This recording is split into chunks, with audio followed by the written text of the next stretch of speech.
Welcome students, मेरे channel टेकी पवन academy में आपका फिर से स्वागत है। अगर चैनल पर पहली बार आए हैं तो चैनल की प्लेलिस्ट जरूर चेक करें। वहां आपके लिए कंप्लीट मैक्रो इकोनॉमिक्स की सीरीज है जो आपको पसंद आएगी।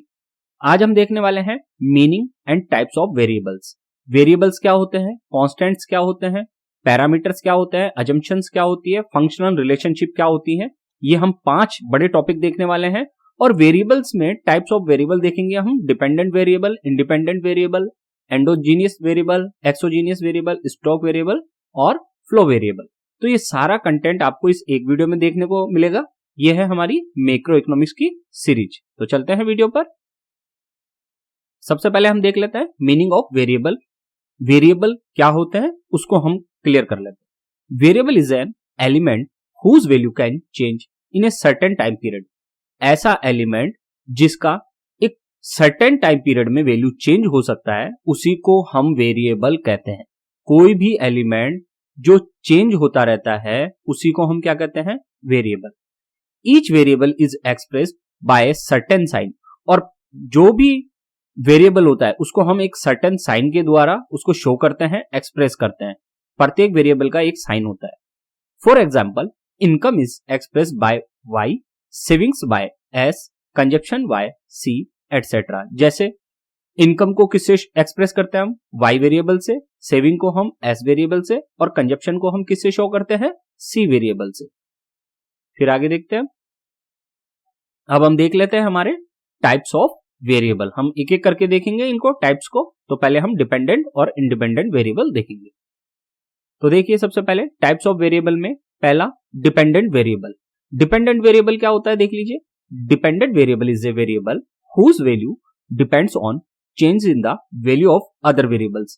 ऐसा वेरिएबल जो अदर वेरिएबल्स पर डिपेंड करता है उसी को डिपेंडेंट वेरिएबल कहते हैं।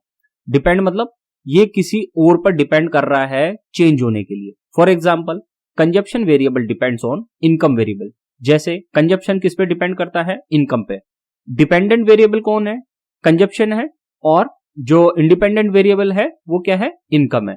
इनकम इंक्रीज होगी तो कंजप्शन भी इंक्रीज होगा, इनकम डिक्रीज होगी तो कंजप्शन भी डिक्रीज होगा। इसी को इस केस में हमारे पास C डिपेंडेंट वेरिएबल माना जाएगा और Y इंडिपेंडेंट वेरिएबल माना जाएगा। अब जल्दी से इंडिपेंडेंट वेरिएबल भी देख लेते हैं। फिर independent variable is a variable that change the value of other variable.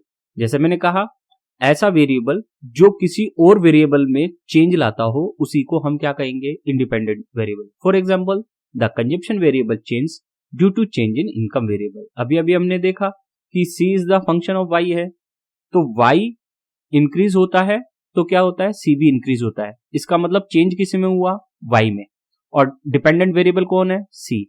तो यहां जो हमारा ये है C is equal to function of Y, इसमें Y हमारा हो गया और C हो गया हमारा, C तो हो गया हमारा डिपेंडेंट वेरिएबल और Y हो गया हमारा इंडिपेंडेंट वेरिएबल। क्यों, क्योंकि ये इंडिपेंडेंट है, इसमें चेंज होने के कारण इसमें चेंज हो रहा है डिपेंडेंट वेरिएबल में।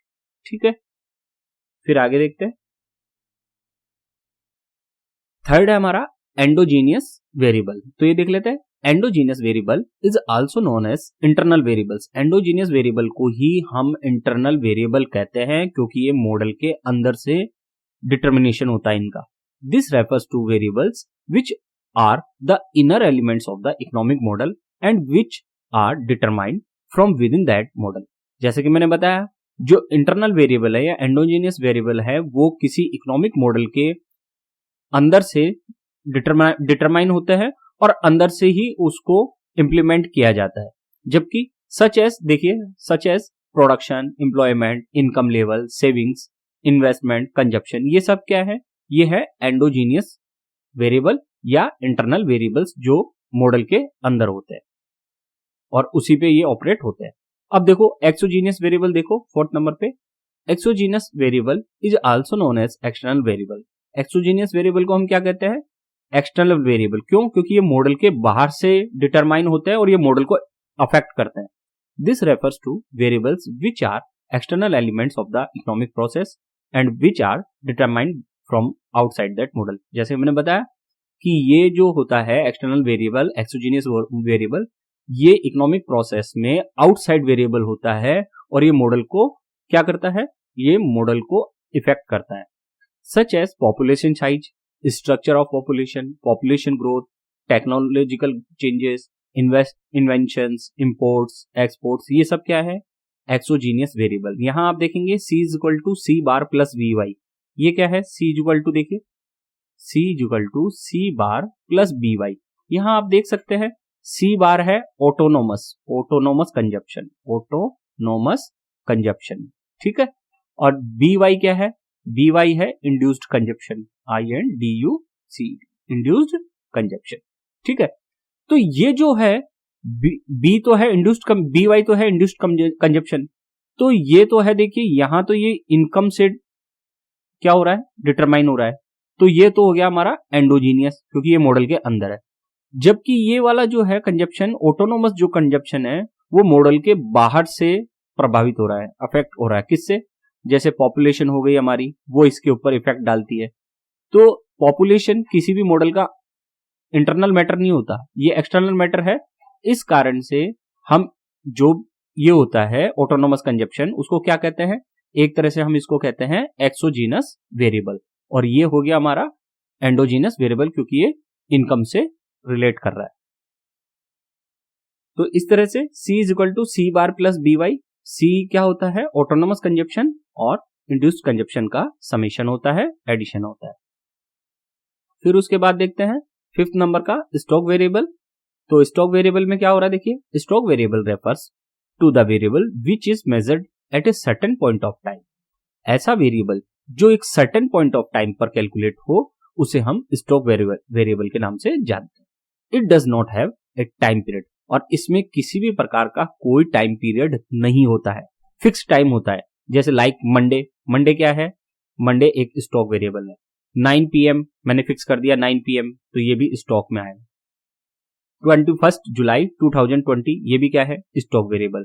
आप देख सकते हैं यहां इस जगह देखेंगे तो आपको देखने को मिलेगा ये एक लेक है, लेक में पानी कांस्टेंट है, तो ये क्या है, स्टॉक। कोई भी कांस्टेंट चीज स्टॉक में आएगी। फिर इसी तरह से हम अगर फ्लो वेरिएबल को देखें तो फ्लो वेरिएबल क्या होता है, flow variable refers to the variable which is measured over a period of time. ऐसा वेरिएबल जिसे एक टाइम पीरियड में कैलकुलेट किया जाए, मेजर किया जाए, उसे हम फ्लो वेरिएबल के नाम से जानते हैं। It has a time period, definitely इसका अपना खुद का टाइम पीरियड होता है। The duration of time can be hours, days, months, years, पर वर्ड एटसेट्रा। और इसको हम कैसे पहचान सकते हैं कि जैसे किसी ने कहा 2 आवर्स, तो ये क्या हो गया, फ्लो वेरिएबल। किसी ने कहा 5 डेज, तो ये फ्लो वेरिएबल होगा। किसी ने कहा 6 मंथ्स, तो ये फ्लो वेरिएबल हो गया। किसी ने किया 5 ईयर्स, तो ये फ्लो वेरिएबल हो गया, ठीक है। Per capita income flow variable हो गई। नेशनल इनकम की ज्यादातर जो अप्रोच है वो सारी की सारी फ्लो वेरिएबल है, क्योंकि उन्हें एक टाइम पीरियड यानी कि अकाउंटिंग ईयर में कैलकुलेट किया जाता है, इसलिए वो सारी की सारी क्या हो जाएंगी, फ्लो वेरिएबल। आप देख सकते हैं ये जो पानी का झरना है वो बह रहा है, तो ये फ्लो है, ये फ्लो वेरिएबल है। लेकिन जैसे ये पानी का झरना रुक जाएगा और नीचे जो पानी इकट्ठा होगा, तो वो क्या हो जाएगा, फिर स्टॉक में चल जाएगा। तो स्टॉक का मतलब कि पहले से कलेक्टेड है कोई चीज, फ्लो का मतलब चेंज हो रहा है, ठीक।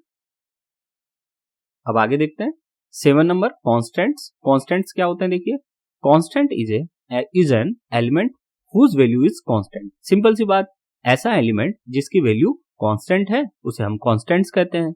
When a constant is attached to a variable, that constant is called coefficient of the variable. और जब कोई कॉन्स्टेंट किसी वेरिएबल के साथ अटैच हो जाता है, तो उस कॉन्स्टेंट को ही हम क्या कहेंगे, फिर उसका कोएफिशिएंट कह देते हैं। For example plus B coefficient है, जैसे ये C is equal to C bar plus B Y है, तो सी बार तो ऑटोनोमस कंजप्शन हो गया, वाई क्या है, नेशनल इनकम। तो इसके साथ जो ये कांस्टेंट अटैच्ड है प्लस बी, तो प्लस बी क्या है, प्लस बी है कोएफिशिएंट।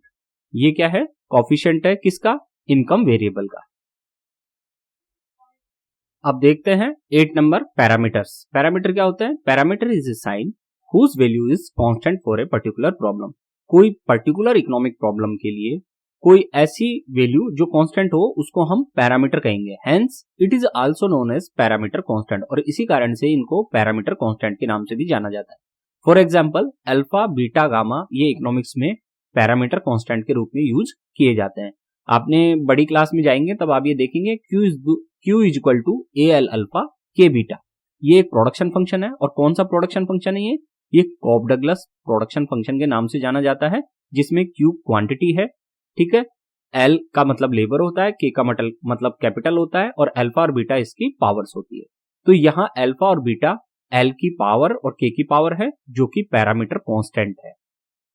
फिर है नेक्स्ट हमारा 9th नंबर फंक्शनल रिलेशनशिप। ये भी क्या होती है ये भी समझ लेते हैं। The element that represents the relationship between dependent variables and independent variables is called function. कोई भी ऐसा एलिमेंट जो डिपेंडेंट वेरिएबल और इंडिपेंडेंट वेरिएबल के बीच में रिलेशनशिप शो करे उसको हम फंक्शनल रिलेशनशिप के नाम से जानते हैं। And this function itself represent a functional relationship. For example C is the function of Y।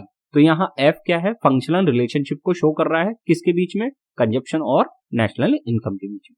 यहाँ Q इज इक्वल टू क्या है, function of L and K। तो क्वांटिटी यानी कि प्रोडक्शन किससे रिलेट कर रहा है, लेबर एंड कैपिटल से, और इनके बीच में कौन रिलेशनशिप शो कर रहा है, ये F। तो इस तरह से ये फंक्शनल रिलेशनशिप का F काम में आता है। अब है लास्ट टॉपिक इसका द अजम्पशंस देख लेते हैं। अजम्पशंस क्या होती है, since economics studies human behaviour some elements are considered stable in the formulation of the rules and principle of economics so that the effect of that theory can be seen। हम सभी जानते हैं human behaviour है तो जाहिर बात है वो चेंज होता रहता है।